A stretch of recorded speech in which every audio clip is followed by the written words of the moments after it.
భగవద్గీత 11వ అధ్యాయం విశ్వరూప దర్శన యోగం. అర్జునుడు పలికెను, నా మీద దయచే నీవు తెలియపరచిన ఈ యొక్క పరమ రహస్యమైన ఆధ్యాత్మిక జ్ఞానము విన్న తరువాత నా మోహము ఇప్పుడు తొలగిపోయినది. సర్వ ప్రాణుల ఉత్పత్తి మరియు అవ్యక్తమైపోవటము విషయము గురించి విస్తారముగా నీ నుండి విన్నాను. ఓ తామర వంటి నేత్రములు కలవాడా, నిత్య శాశ్వతమైన నీ మహాత్మ్యము కూడా విన్నాను. ఓ ప్రభూ, నీవెవరో నీవే చెప్పినట్టు నీవు సరిగ్గా అటువంటి దివ్య స్వరూపానివే. ఇప్పుడు నాకు నీ యొక్క దివ్య విశ్వరూపమును చూడాలనే కోరిక కలుగుతున్నది. ఓ పురుషోత్తమా, ఓ యోగేశ్వర, నాకు దాన్ని దర్శించగలిగే శక్తి ఉంది అని నీవు అనుకుంటే దయచేసి ఆ యొక్క నిత్య శాశ్వతమైన విశ్వరూపమును నాకు చూపించుము. శ్రీ భగవానుడు ఇలా పలికెను, వివిధములైన ఆకృతులు, పరిమాణములు మరియు వర్ణములతో ఉన్న వందల వేల అద్భుతమైన నా యొక్క స్వరూపములను ఇదిగో తిలకించుము ఓ పార్థ. నాలో పరికించుము ఓ భరత వంశీయుడా. 12 అదితి పుత్రులను, 8 మంది వసువులను, 11 రుద్రులను, 2 అశ్విని కుమారులను, అంతేకాక 49 మరుత్తులు మరియు మరెన్నెన్నో ఇంతకు పూర్వం తెలియపరచబడని అద్భుతములను కూడా చూడుము. ఒక్కచోటే కూడివున్న సమస్త చరాచరములను కలిగి ఉన్న జగత్తును నా విశ్వరూపము యందే దర్శించుము ఇప్పుడు ఓ అర్జున. ఇంకా మరేదైనా చూడదలుచుకున్నా వాటన్నిటినీ నా విశ్వరూపము యందే తిలకించుము. కాని నా యొక్క విశ్వరూపమును నీ ప్రాకృతిక కళ్లతో చూడలేవు. కాబట్టి నీకు దివ్య దృష్టిని ప్రసాదిస్తున్నాను. నా యొక్క మహాద్భుత వైభవమును దర్శించుము. సంజయుడు పలికెను, ఓ మహారాజా, ఇట్లు పలికిన పిదప ఆ యోగేశ్వరుడైన శ్రీకృష్ణుడు తన యొక్క దివ్యమైన మరియు వైభవోపేతమైన రూపమును అర్జునుడికి చూపెను. ఆ యొక్క విశ్వరూపములో అర్జునుడు అనంతమైన ముఖములు మరియు కనులను దర్శించాడు. అవి ఎన్నెన్నో దివ్యమైన ఆభరణములను మరియు అనేక రకాల దివ్య ఆయుధములను కలిగి ఉన్నాయి. ఆ స్వరూపము తన శరీరంపై అనేక మాలలను కలిగి ఉంది మరియు దివ్య సుగంధ పరిమళభూరితమై గుబాడిస్తున్నది. మహాద్భుతమైన అనంతమైన ఈశ్వరునిగా సర్వత్రా తన ముఖముతో తనను తాను వ్యక్తపరుచుకున్నాడు. ఆకాశములో 1000 మంది సూర్యులు ఒకే సమయంలో ప్రకాశించిన ఆ మహోన్నత రూపము యొక్క తేజస్సుకు సాటిరావు. అక్కడ ఆ దేవదేవుని శరీరము యందు సమస్త బ్రహ్మాండములన్నీ ఒక్కచోటే ఉన్నట్టు అర్జునుడు దర్శించాడు. అప్పుడు పరామాశ్చర్యమునకు లోనయి రోమములు నిక్కబోడుచుకున్నవాడైన అర్జునుడు చేతులు జోడించి తలవంచి నమస్కరిస్తూ భగవంతుడిని ఈ విధంగా స్తుతించాడు. అర్జునుడు ఇలా చెప్పెను, ఓ శ్రీకృష్ణ, నీ దేహము యందు నేను సకల దేవతలను, ఎన్నెన్నో ప్రాణికోటి సమూహములను దర్శిస్తున్నాను. కమలము యందు కూర్చుని ఉన్న బ్రహ్మదేవుడిని, శివుడిని, అందరు ఋషులను మరియు దివ్య సర్పములను చూస్తున్నాను. అసంఖ్యాకమైన చేతులతో, ఉదరములతో, ముఖములతో మరియు కళ్లతో ఉన్న నీ యొక్క అనంతమైన రూపములను అన్ని దిశలలో చూస్తున్నాను. ఓ విశ్వేశ్వర, విశ్వమే నీ యొక్క స్వరూపముగా కలవాడా, నీ యందు ఎటువంటి ఆదిమధ్యాంతరములు చూడలేకున్నాను. కిరీటముతో చక్రగద ఆయుధములు కలిగి సర్వత్రా ప్రకాశించుచున్న నీ యొక్క ఆశ్చర్యచకిత స్వరూపమును దర్శిస్తున్నాను. సూర్యునిలా అన్ని దిశలలో అగ్నిని విరజిమ్ముతున్న నీ తేజస్సుచే నిన్ను చూడటానికి కష్టతరంగా ఉన్నది. నీవే అనస్వరమైన పరమేశ్వరుడవు అని, వేదములచే ప్రతిపాదింపబడిన పరమసత్యము అని తెలుసుకున్నాను. నీవే సమస్త సృష్టికి ఆధారము, నీవే సనాతన ధర్మమునకు నిత్య రక్షకుడవు, నీవే నిత్య శాశ్వతమైన సర్వోత్కృష్ట భగవంతుడవు. నీవు ఆదిమధ్యనంతము లేనివాడవు, నీ శక్తి అపరిమితమైనది. నీకు అనంతమైన బాహువులు కలవు, సూర్యచంద్రులు నీ నేత్రముల వంటివి మరియు అగ్నిని నోరు వంటిది. సమస్త సృష్టిని నీ తేజస్సుచే వెచ్చగా ఉత్తేజపరుచుతున్నటువంటి నిన్ను నేను దర్శిస్తున్నాను. దివి నుండి భువి వరకు గల మధ్య ప్రదేశమంతా మరియు అన్ని దిశలలో కూడా నీవే వ్యాపించి ఉన్నావు. ఓ మహాత్మా, నీ యొక్క అద్భుతమైన మరియు భయంకరమైన స్వరూపమును దర్శిస్తూ ముల్లోకములు భయంతో కంపించిపోవటం నేను గమనిస్తున్నాను. దేవతలందరూ నీలో ప్రవేశిస్తూ నీ యొక్క ఆశ్రయం పొందుతున్నారు. కొందరు భీతులై చేతులు జోడించి నిన్ను కీర్తిస్తున్నారు. మహర్షులు, సిద్ధులు మంగళకరమైన స్తోత్రములతో, కీర్తనలతో నిన్ను స్తుతిస్తున్నారు. రుద్రులు, ఆదిత్యులు, వసువులు, సాధ్యులు, విశ్వదేవతలు, అశ్విని కుమారులు, మరుత్తులు, పితరులు, గంధర్వులు, యక్షులు, అసురులు మరియు సిద్ధులు అందరూ కూడా సంభ్రమాశ్చర్యములతో నిన్నే తిలకిస్తున్నారు.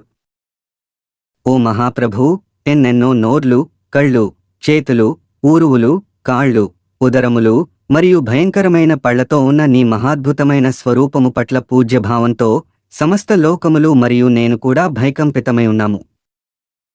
హే విష్ణు, ఆకాశమును తాకుతూ ఎన్నెన్నో వర్ణములతో ప్రకాశిస్తూ పెద్దగా తెరిచి ఉన్న నోర్లతో విశాలమైన అగ్నిగుండముల వంటి నీ కన్నులతో ఉన్న నీ స్వరూపమును చూస్తున్న నాకు భయముతో గుండె అదిరిపోతున్నది. నేను ధైర్యమును మరియు మానసిక ప్రశాంతతను కోల్పోయాను. ప్రళయకాల సమయంలో కనిపించేటువంటి ప్రజ్వలించే అగ్నిలా భయంకరమైన దంతములతో ఉన్న ఎన్నో నోర్లతో ఉన్న నిన్ను చూసిన పిదప నేను ఎక్కడున్నానో మరియు ఎక్కడికి పోవాలో మర్చిపోతున్నాను. ఓ దేవదేవా, నీవే జగత్తుకి ఆశ్రయము, దయచేసి నామీద కృప చూపుము. ధృతరాష్ట్రుడి కుమారులందరూ వారి సహచర రాజులతో సహా భీష్ముడు, ద్రోణాచార్యుడు, కర్ణుడు ఇంకా మన పక్షమున ఉన్న యోధులు కూడా తలకిందులుగా నీ భయంకరమైన నోళ్లలోనికి త్వరితగతిన ప్రవేశిస్తున్నారు. కొందరి తలలు నీ భీకరమైన పళ్ల మధ్యలో చితికిపోయినట్టు నేను చూస్తున్నాను. ఎన్నో నదుల నీటి తరంగాలు సముద్రములోనికి వేగంగా పారుతూ వచ్చి కలిసిపోయినట్లు ఈ గొప్ప గొప్ప యోధులు అందరూ నీ ప్రజ్వలించే నోర్లలోనికి ప్రవేశిస్తున్నారు. అగ్గి పురుగులు ఎలాగైతే అత్యంత వేగముతో వచ్చి మంటలో పడి నాశనమైపోతాయో ఈ యొక్క సైన్యములు కూడా నీ నోర్లలోనికి ప్రవేశిస్తున్నారు. నీ యొక్క భయంకరమైన నాలుకలతో అన్ని దిక్కులా ఎన్నెన్నో ప్రాణులను గ్రసించివేస్తూ నీ యొక్క ప్రజ్వలిత నోళ్లతో వారిని కబళించి వేస్తున్నావు. హే విష్ణు, నీవు సమస్త జగత్తును నీ యొక్క భయంకరమైన సర్వవ్యాప్తమైన తేజో కిరణాలతో తపింపచేయుచున్నావు. నీవెవరో తెలియచేయుము ఓ భయంకర రూపము కలవాడా. ఓ దేవదేవా, నీ ముందు ప్రణమిల్లుతున్నాను, దయచేసి నాపై కృప చూపుము. సమస్త సృష్టికి ముందే ఉన్న నీ గురించి నీవెవరో తెలుసుకోగోరుతున్నాను, ఎందుకంటే నీ స్వభావము మరియు వ్యవహారమును నేను అర్థం చేసుకోలేకున్నాను. శ్రీ భగవానుడు ఇలా పలికెను, నేనే మహాకాలమును, సమస్త లోకములను సర్వనాశనము చేసే మూలకారణమును. నీ యొక్క ప్రమేయం లేకున్నను ప్రతిపక్షమున నిలిచి ఉన్న యోధులు ఎవ్వరూ మిగలరు, నశిస్తారు. కాబట్టి ఓ సవ్యసాచి, లెమ్ము, కీర్తిని పొందుము. శత్రువులను జయించుము మరియు సర్వసంపదలతో ఉన్న సామ్రాజ్యమును అనుభవించుము. ఈ యోధులు ఇంతకు పూర్వమే నాచే సంహరింపబడి ఉన్నారు, కేవలం నా పనిలో ఒక పనిముట్టుగా ఉండగలవు. ద్రోణాచార్యుడు, భీష్ముడు, జయద్రథుడు, కర్ణుడు ఇంకా ఇతర వీరయోధులు అందరూ నాచే ఇప్పటికే సంహరింపబడ్డారు. కాబట్టి వ్యాకుల పడకుండా వారిని అంతం చేయుము. కేవలం పోరాడుము, నీవు ఈ యుద్ధములో శత్రువులపై విజయం సాధిస్తావు. సంజయుడు పలికెను. కేశవుడు పలికిన మాటలు విన్న తరువాత అర్జునుడు భీతితో వణికిపోయాడు. చేతులు జోడించి శ్రీకృష్ణుడి ఎదుట వంగి నమస్కరిస్తూ భయము ఆవరించి గద్గద స్వరముతో ఇలా పలికెను. అర్జునుడు పలికెను, హే హృషికేశ, ఇంద్రియములకు అధిపతి, సమస్త జగత్తు నిన్ను కీర్తించుచూ ఆనందహర్షములతో ఉన్నది మరియు నీ పట్ల ప్రేమతో నిండిపోయినది. ఇది సముచితమే. రాక్షసులు భయముతో భీతిల్లి నీ నుండి దూరముగా అన్ని దిక్కులలో పారిపోతున్నారు మరియు ఎంతోమంది సిద్ధగణములు నీకు ప్రణమిల్లుతున్నారు. ఓ మహాత్మా, మూల సృష్టికర్త అయిన బ్రహ్మదేవుని కంటే ఉన్నతమైన వారు కూడా నీ ముందు ఎందుకు ప్రణమిల్లకూడదు? ఓ అనంతుడా, ఓ దేవతల ప్రభూ, ఓ జగత్తుకి ఆశ్రయమైన వాడా, నీవు వ్యక్తవ్యక్తములకు అతీతమైన అక్షరుడవు. నీవే సనాతనమైన భగవంతుడవు మరియు ఆది దేవుడవు. నీవే విశ్వమంతటికీ ఉన్న ఒకే ఒక్క ఆధారము, ఆశ్రయము. నీవు సర్వజ్ఞుడవు మరియు తెలుసుకోబడవలసిన వాడవు. నీవే పరంధామము. ఓ అనంతరూప, నీవే సమస్త జగత్తుయందు వ్యాపించి ఉన్నవాడవు. నీవే వాయుదేవుడవు, యమధర్మరాజువు, అగ్నిదేవుడవు, వరుణదేవుడవు మరియు చంద్రుడవు. నీవే సృష్టికర్త బ్రహ్మవు మరియు సర్వభూతముల ప్రపితామహుడవు. నీకు నేను వేలసార్లు నమస్కరిస్తున్నాను, మరల నమస్కరిస్తున్నాను. అనంతమైన శక్తి సామర్థ్యములు కల ప్రభూ, నీకు ఎదురుగా ఉండి మరియు వెనుక నుండి కూడా నమస్కరిస్తున్నాను. నిజానికి అన్ని వైపుల నుండి నమస్కరిస్తున్నాను. నీవు అనంతమైన సామర్థ్యము పరాక్రమము కలిగిన వాడివై అన్నింటా వ్యాపించి ఉన్నావు, అందుకే సమస్తమూ నీ స్వరూపమే.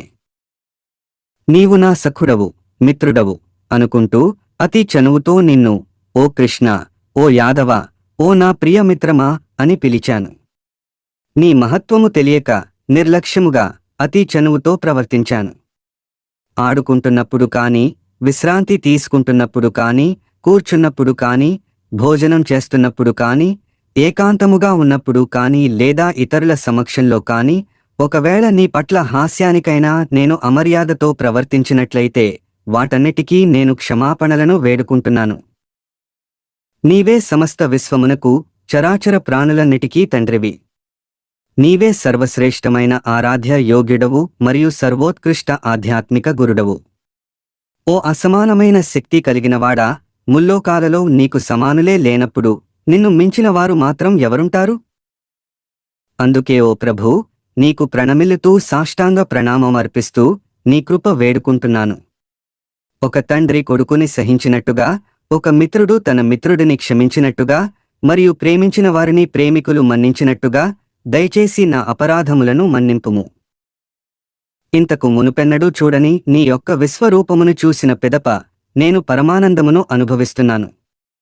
అయినా సరే నా మనస్సు భయముతో వణుకుచున్నది.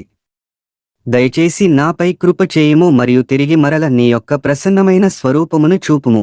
ఓ దేవదేవా, ఓ జగత్తుకు ఆశ్రయమును ఇచ్చేవాడా, ఓ 1000 చేతులు కలవాడా, నీవే మూర్తీభవించిన జగత్తు అయినా కిరీటము ధరించి చక్రమును గదను కలిగి ఉన్న నీ యొక్క చతుర్భుజ రూపములో నిన్ను చూడగోరుతున్నాను. శ్రీ భగవానుడు పలికెను, అర్జునా, నీ చేత ప్రసన్నుడనై నా యోగమాయా శక్తి ద్వారా నా యొక్క తేజోవంతమైన, అనంతమైన మరియు సనాతనమైన మూల విశ్వరూపమును నేను నీకు చూపించితిని. నీకంటే ముందు ఈ రూపమును ఎవరూ చూడలేదు. వేదముల అధ్యయనం వలన కాని, యజ్ఞయాగాదులు చేయటం వలన కాని, తపస్సులు, దానాల వలన కాని, తీవ్ర నియమనిష్టలను ఆచరించటం వలన కాని ఏ మానవుడు కూడా నీవు చూసిన దాన్ని ఇప్పటివరకు చూడలేదు. ఓ కురు యోధ శ్రేష్ఠుడా, నా యొక్క ఈ భయంకర రూపమును చూసి భయపడవద్దు, భ్రాంతికి లోను కావద్దు. భయరహితముగా ప్రసన్నచిత్తముతో మరొకసారి నా యొక్క స్వరూపమును చూడుము. సంజయుడు ఇలా పలికెను. ఈ విధముగా పలికిన పిదప దయాళువైన వసుదేవుని తనయుడు తన యొక్క చతుర్భుజ సాకార రూపమును మరల చూపించెను. తదుపరి సౌమ్యమైన 2 భుజముల రూపమును స్వీకరించి భీతిల్లిన అర్జునుడిని మరింత శాంతింపచేసెను.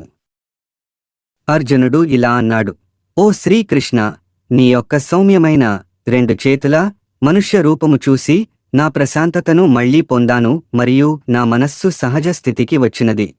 శ్రీ భగవానుడు పలికెను, నీవు చూసే నా ఈ యొక్క రూపము దర్శనం పొందటం ఎంతో దుర్లభమైనది. దేవతలు కూడా దీనిని చూడాలని ఆకాంక్షిస్తుంటారు. వేదాధ్యయనము వలన కాని, తపస్సుల వలన కాని, దానధర్మాల వలన కాని లేదా యజ్ఞముల వలన కాని నీవు ఇందాక చూసినట్టుగా కనిపించను. ఓ అర్జునా, అనన్యమైన భక్తి చేత మాత్రమే నేను నీ ముందే నిల్చుని ఉన్న నన్నుగా యథార్థముగా తెలుసుకోబడుతాను. ఓ పరంతప, అందువలన నా దివ్య దృష్టిని పొందిన పిదప నాతో ఏకీభావ స్థితిని పొందవచ్చు. ఎవరైతే అన్ని కర్మలను నా కొరకే చేస్తారో, నాపైనే ఆధారపడతారో మరియు నా పట్ల భక్తితో ఉంటారో, మమకారాసక్తులు లేకుండా ఉంటారో, సర్వభూతముల పట్ల విరోధ భావము లేకుండా ఉంటారో, అటువంటి భక్తులు తప్పకుండా నన్నే చేరుకుంటారు. ఈ వీడియో మీకు నచ్చినట్లయితే లైక్ చేయండి, షేర్ చేయండి. అలాగే మరిన్ని ఆధ్యాత్మిక వీడియోల కోసం మన ఛానల్ని సబ్స్క్రైబ్ చేయండి.